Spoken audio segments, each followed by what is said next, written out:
The announcement reached Earth at 1432 Universal Standard Time, transmitted through the quantum relay network that had connected humanity to the Galactic Council for barely 3 decades.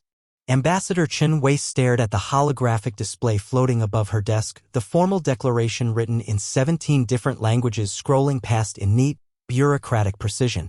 By unanimous vote of the Galactic Council, species designation human is hereby expelled from galactic civilization. Compliance is mandatory. You have 1 standard year to cease all interstellar activity and return to your origin system.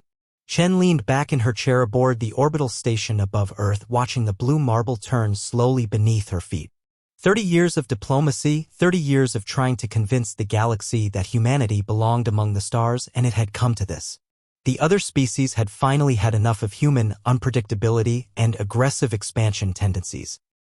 What they really meant, Chen knew, was that humanity scared them. It had started with the Kepler incident, when the Vorthen Mining Consortium had attacked the human colony on Kepler 442b, expecting the same passive resistance they'd encountered from every other species. They hadn't anticipated the colonists' response. Within hours, every human ship within 50 light-years had converged on the system. The Vorthens found themselves facing not just angry colonists, but teachers, merchants, tourists, and even a troupe of traveling musicians who had somehow acquired military-grade plasma weapons.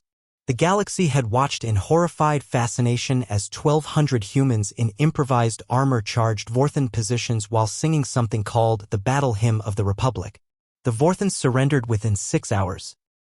Then came the Proxima incident, where human engineers had solved a supposedly impossible stellar collapse by flying a ship directly into the star's core and manually triggering a controlled fusion restart. The crew had live-streamed the entire suicidal mission, their final transmission being someone shouting, "Worth it," as they saved 4 billion lives across 3 worlds. The Galactic Council had labeled it concerningly irrational behavior. Chen pulled up the emergency session recordings, fast-forwarding through the familiar arguments.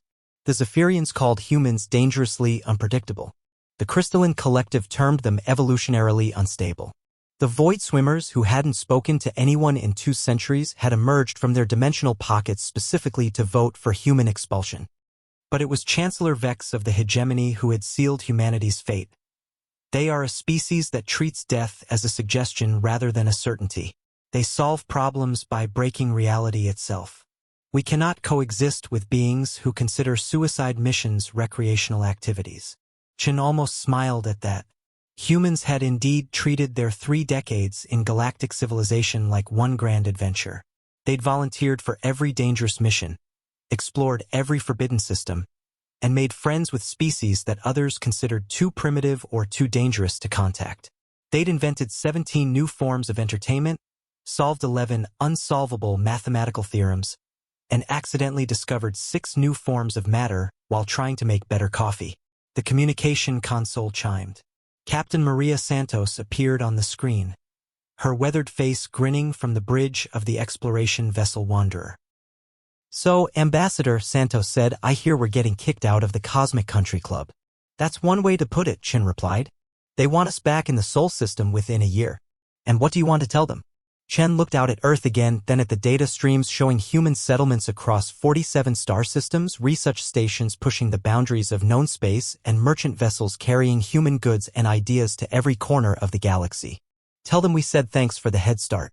Santos' grin widened. "Already mobilizing the fleet, ma'am? Turns out there's a whole lot of galaxy beyond Council territory. The Andromeda boys are apparently very interested in meeting us." Chen nodded. The galaxy had voted to banish humanity, expecting them to crawl home in shame. Instead, they'd handed humanity the greatest gift possible: absolute freedom to explore the infinite cosmos beyond their narrow borders. Humanity didn't wait to be asked twice. They were already packing their bags and pointing toward the distant stars, ready to show the universe what exile really meant to a species that considered the impossible merely another word for Tuesday. The adventure was just beginning.